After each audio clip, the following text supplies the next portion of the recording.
So good morning students, I am Jafar Gupta. आज मैं आपको पढ़ाने जा रहा हूँ नेशनल इन इंडिया का पार्ट 2 क्लास 10th का ये टॉपिक है।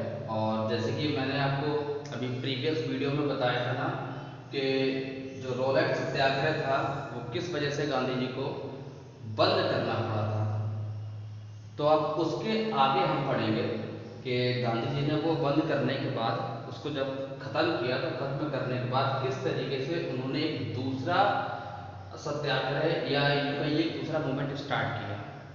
तो उन्होंने जो उनकी किताब थी हिंदू स्वराज, उसमें उससे एक मूवमेंट लिया, non corporation movement. Non corporation movement का मतलब ये था कि गांधी जी ने हमको ये बताया कि भाई जब हम ब्रिटिशर्स को कोऑपरेट करते हैं, उनकी आर्मी हमसे ही बनेगी, पुलिस हमसे ही बनेगी, वो क्रॉप्स हमसे लेते हैं, पैसा हमसे लेते हैं, तो जब हम उनका कोऑपरेट करना बंद कर दें, हम उनके फूड्स को क्रॉप्स को लेना बंद कर दें, हम उनके क्लॉथ को लेना बंद कर दें और हम उनका पूरी तरीके से अपोज कर दें, उनके साथ कोऑपरेट ही ना करें, तो फिर उनको मजबूरन हमको छोड़ के जाना ही पड़ेगा।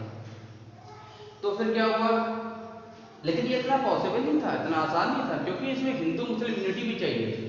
उस समय हिंदू और मुस्लिम अलग अलग हो चुके थे, तो हिंदू और मुस्लिम की यूनिटी भी चाहिए थी।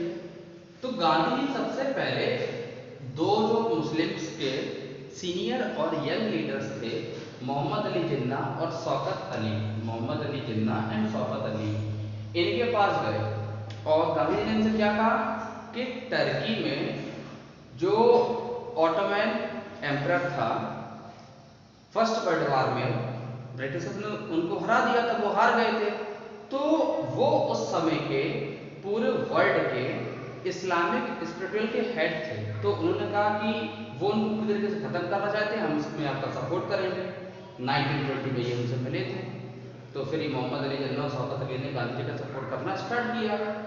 अब इसका रीनेम किया गया NCP, NCM, non cooperation movement का, इसका किया गया नॉन कॉपरेशन खिलाफत मूवमेंट, क्योंकि टर्की के जो राजा थे एम्परर उनको खलीफा बोलते थे।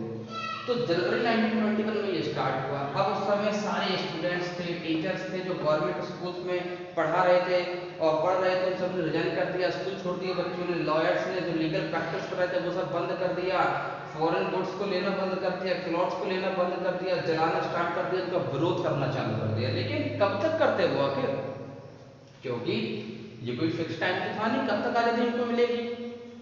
तो अब जिन बच्चों की पढ़ाई चल रही, उनकी पढ़ाई का लॉस हो रहा था, उन्होंने दोबारा स्कूल जाना चालू कर दिया, टीचर्स ने पढ़ाना चालू कर दिया, लॉयर्स ने कब तक फ्री बैठते, उन्होंने भी प्रैक्टिस करनी चालू कर दी। और जो फॉरेन गुड्स को बहिष्कार कर रहे थे, क्लॉथ्स का बहिष्कार कर रहे थे, क्योंकि खादी हमारा क्लॉथ था वो काफी महंगा पड़ रहा था, इनके क्लॉथ सस्ते पड़ रहे थे, वो कब तक जलाते, तो जलाना ही बंद कर दिया। तो हर जगह जो मेन थे नॉन कॉर्पोरेशन मूवमेंट के, वो डिफरेंट डिफरेंट थे, वो डिफरेंट डिफरेंट थे, डिफरेंट डिफरेंट सेक्शंस थे, सभी सेक्शंस के अलग अलग मतलब थे। अब हम टाउन्स की बात करें, कंट्री साइड की बात करें, तो रूरल में क्या हुआ था कि बेगार सिस्टम चल रहा था।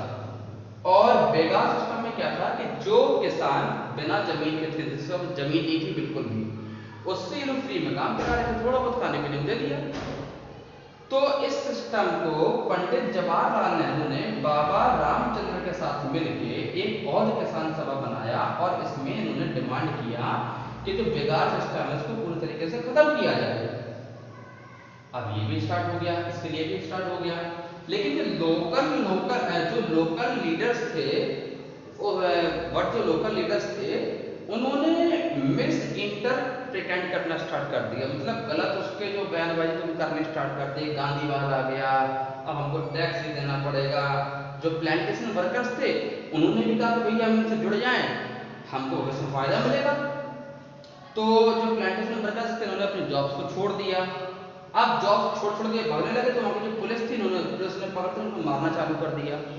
अब क्या हुआ कि जब पुलिस ने उनको मारना चालू कर दिया, तो 1922 में जब चौरी चौरा इंसिडेंस हो रहा था, तो चौरी चौरा में क्या हुआ था आप ये समझ लें कि जो पेशेंट्स थे वो पीसफुली मार्च निकाल रहे थे, वहां पुलिस वालों ने उनको फायर करना स्टार्ट कर दिया, उनको लाठीचार्ज कर दी। तो वहां लोग गुस्से में आ गए, किसान गुस्से में आ गए, स्टूडेंट गुस्से में आ गए। वो लोग चौरी चौरा में पुलिस स्टेशन पे गए और वहां 22 पुलिसमैन को जिंदा जला दिया, पूरी चौकी जला दी। अब जला दिया तो गांधी जी इससे बड़ा गुस्से में आ गए क्योंकि वो वायलेंट नहीं चाह रहे थे। तो उन्होंने तुरंत के तुरंत ही इस नॉन कॉर्पोरेशन मूवमेंट को भी, ये जो नॉन कॉर्पोरेशन मूवमेंट चल रहा था, इस मूवमेंट को भी इन्होंने खत्म कर दिया। और गांधी जी ने इसको तुरंत इसमें खत्म कर दिया। और उन्होंने डिसाइड किया कि अब हम पहले भारतीयों को ट्रेंड करेंगे, एजुकेट करेंगे कोई भी मास मूवमेंट स्टार्ट करने से पहले। अब 1922 को ही जो CR दास और मोतीलाल नेहरू थे, इन्होंने एक स्वराज पार्टी बनाई थी। इनका जो मेन एम था वो ये था कि अगर हमको इंडिपेंडेंस चाहिए या अपनी बात को रखना है तो हमें ब्रिटिश पार्लियामेंट में जाके ही, उनके असेंबली में जाके ही बात रखनी पड़ेगी, वहीं से ही कुछ मिल सकता है, फायदा हो सकता है। लेकिन इनके विपरीत, इनके मतलब जो विपरीत थे, जो यंग लीडर्स थे, जवाहरलाल नेहरू और सुभाष चंद्र बोस, इन्होंने साफ कहा, इन्होंने कहा कि भाई हमको बिना मास मूवमेंट के आज़ादी नहीं मिल सकती है, बिना मास मूवमेंट किए इंडिपेंडेंस नहीं मिल सकती है।